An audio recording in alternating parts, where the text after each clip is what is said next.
नमस्कार, आप देख रहे हैं एनबी न्यूज़ 24/7 नीलम बोध के साथ। और साथियों, आज हूं मैं मालवीय नगर में। अगर आपको यहां पर आना है तो उसके लिए मैं बता दूं, आप Malviya Nagar metro station 4 number पर उतरेंगे तो वहां से सिर्फ मात्र 200 मीटर की दूरी पर ये जगह है। और जो ये जगह है मैं आपको दिखा दूं, आप देख पा रहे होंगे, ये है किला राय पिथौरा, जो कि गेट नंबर मेट्रो स्टेशन 4 से सिर्फ 200 मीटर की दूरी पर है। और अभी पिछले दिनों देश के माननीय प्रधानमंत्री जी ने यहाँ पर उद्घाटन किया था। और यहाँ पर एक एग्जीबिशन लगी हुई है जिसका नाम है the light and the lotus relics of the अवेकेंट one.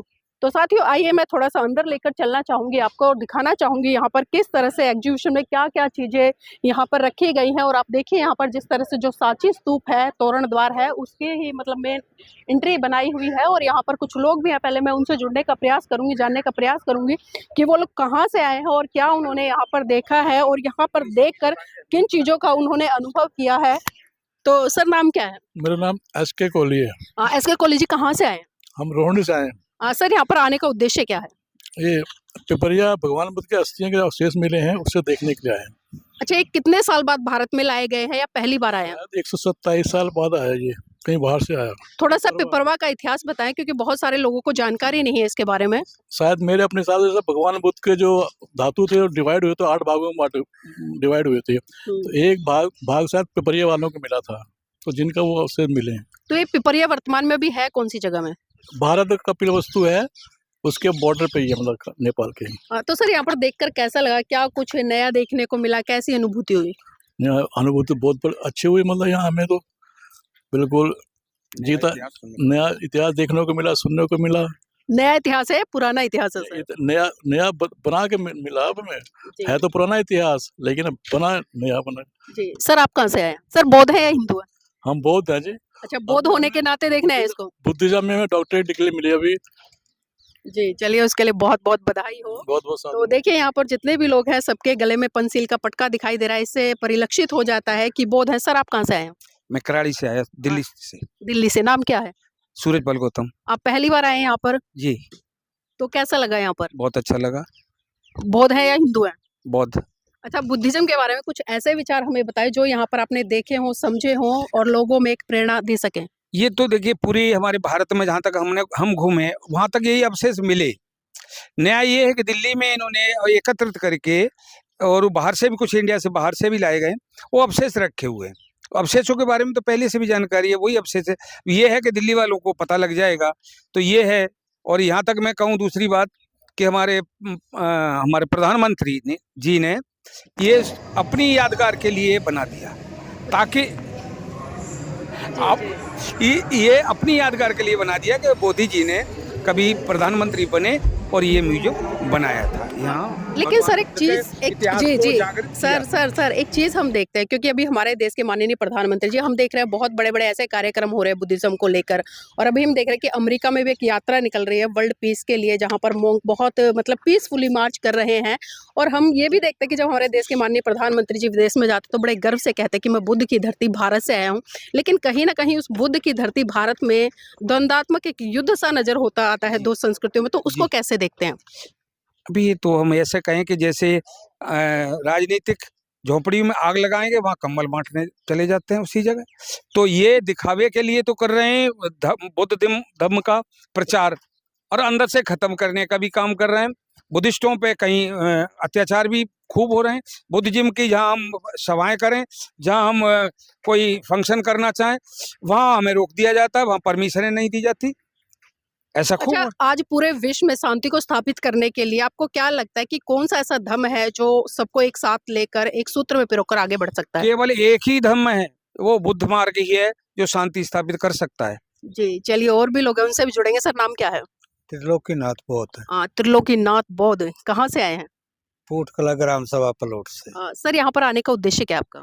बस ये देखने आए थे, ये पता चला था हमें कि भगवान बुद्ध की अवशेष आई है, तो उसमें आए थे देखने। तो कैसा लगा? बहुत प्राचीन अवशेष है, काफी लंबे समय से यहाँ विकसित किए गए, भारत में लाए गए हैं। तो कैसा लगा है आज आप इनको देखकर? बहुत अच्छा लगा है, देखने लायक चीज है, समझने लायक है। अच्छा, इस संस्कृति को जानने के लिए, समझने के लिए लोगों को क्या मैसेज देना चाहेंगे कि लोग यहाँ पर ज्यादा से ज्यादा आए और इस इतिहास से रूबरू हों?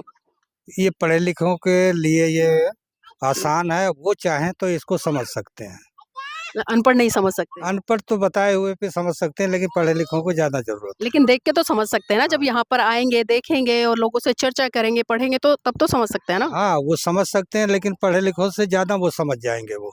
जी, चलिए बहुत बहुत धन्यवाद सर। आपका नाम बताइए। मेरा नाम अमर सिंह गौतम है, मंगोलपुरी से आया हुआ हूँ। सर आने का उद्देश्य? उद्देश्य यही है कि यहाँ पर जो है प्रधानमंत्री नरेंद्र मोदी जी ने जो इसका जो है उद्घाटन किया है और जो बाबा भगवान बुद्ध को जो है दर्शाया है, उनके अवशेषों को दर्शाया है, तो बड़ी खुशी की बात है। और आगे जो है ये प्रार्थना करेंगे सबसे कि भाई सब लोग जाओ और देख करके आओ, जिनके पता चले आपको भी कि भाई बुद्धिज्म क्या है। सर आपने क्या क्या देखा यहाँ पर? हमने वो देखा है जो कि बुद्ध से जुड़े हुए हैं, उनके अवशेष वगैरह जो लाए गए हैं तो यहाँ स्थापित किए गए हैं, और ये सराहनीय काम है।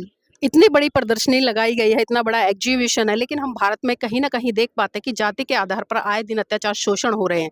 लेकिन जो बुद्धिज्म है वो एक अलग चिंतन मनन करता है, एक अलग संस्कृति की बात करता है। तो ऐसे में क्या लगता है, एक तरफ वो देश के माननीय प्रधानमंत्री जी इतने बड़े एग्जीबिशन का उद्घाटन करते हैं, लोगों को शांति के मार्ग की बात करते हैं और कहते हैं कि जब तक भारत में बुद्ध की संस्कृति पुनः स्थापित नहीं होगी, भारत का कल्याण नहीं हो सकता। लेकिन वहीं हम उनकी पार्टी से जुड़े हुए लोग या संगठनों से जुड़े हुए लोग जब जाति के आधार पर अत्याचार शोषण करते हैं या हिंदू राष्ट्र की मांग करते हैं, तो उनको किस तरह से देखते हैं? वो तो इनका जो है क्या नाम है, बहुत दिखावा है, इनका स्वार्थ है, स्वार्थ की वजह से ये दिखावा करते हैं कि बुद्धिज्म का, बाकी ये बुद्ध के अगेंस्ट ही हैं। और जो हमारे लोग जो इनसे जुड़े हुए हैं क्या नाम है, पार्टी से, यानी बीजेपी पार्टी से खासकर मैं जिसको कहूँगा कि वो जो है उनके पास सिवाय नाम बदलना और अपनी अपनी जो टांग टंगना, यही काम है उनका, बाकी और कुछ नहीं। अच्छा ये बताइए, भारत का भला बौद्ध राष्ट्र बन के हो सकता है या हिंदू राष्ट्र से? नहीं, बौद्ध होना चाहिए, हिंदू राष्ट्र तो न हुआ है, न होगा, कभी भी नहीं हुआ, न होगा।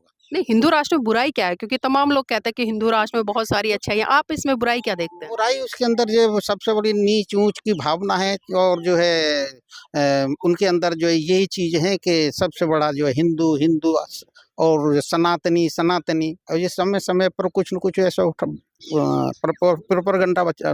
तो सनातनी जो शब्द है वो तो बुद्धिज्म से आया है ना? बुद्धिज्म से आया, लेकिन जिन्होंने अपने आप को सनातनी कहना शुरू कर दिया है, जो कि अभी कुछ समय पहले पैदा हुआ है, ज्यादा समय टाइम तो है नहीं इसका।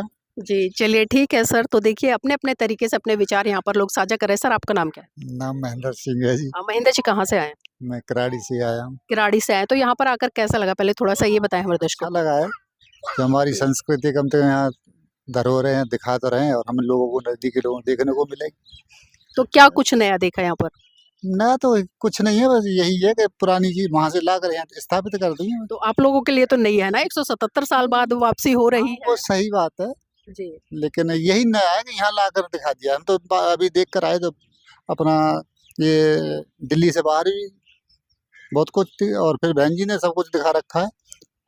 दिल्ली के नजदीक नोएडा में है, उधर लखनऊ है, और कई जगह बहन जी ने क्या नहीं दिखा रखा है, इससे ज्यादा तो बहन जी ने दिखा रखा है। जी, चलिए बहुत बहुत धन्यवाद आप सभी का। तो देखिए यहाँ पर मैंने तमाम लोगों से चर्चा की और सबकी एक राय बेसिकली निकल कर आ रही, क्योंकि देखा बहुत कुछ है, समझा बहुत कुछ है, और ये इस बात पर कह रहे हैं क्योंकि ये सभी लोग वो है जो बुद्धिज्म को फॉलो करने वाले हैं, बुद्धिज्म को मानने वाले हैं। लेकिन साथ ही मैं फिर भी एक बात कहूँगी कि हम किसी भी संस्कृति को, किसी भी धरोहर को, किसी भी विरासत को अगर प्रदर्शनी के तौर पर लगाते हैं तो साफ साफ उसका हमें व्यवहारिक रूप से भी मनोसात उन चीज़ों को करना चाहिए। ये नहीं कि खाली हमने प्रदर्शनी लगा दिया, उसको लोगों के लिए प्रस्तुत कर दिया। वहाँ पर जो मूलभूत सिद्धांत है, जो उसका मूल है, उसको भी लोगों को समझाने का, जानने का प्रयास करना चाहिए, क्योंकि भारत की धरोहर है। क्योंकि अगर भगवान बुद्ध की बात की जाए तो भगवान बुद्ध का जन्म सही रूप से बिहार यानी कि भारत में हुआ था, वहीं पर उनको ज्ञान की प्राप्त हुई थी गया में। तो इसीलिए साथियों मैं चाहूँगी कि आप इस वीडियो को लाइक करें, शेयर करें, और जो भी आप लोगों ने इन लोगों की प्रतिक्रिया सुनी है इस चर्चा के माध्यम से, उन पर भी अपने कमेंट करें और चैनल को सब्सक्राइब करना ना भूलें।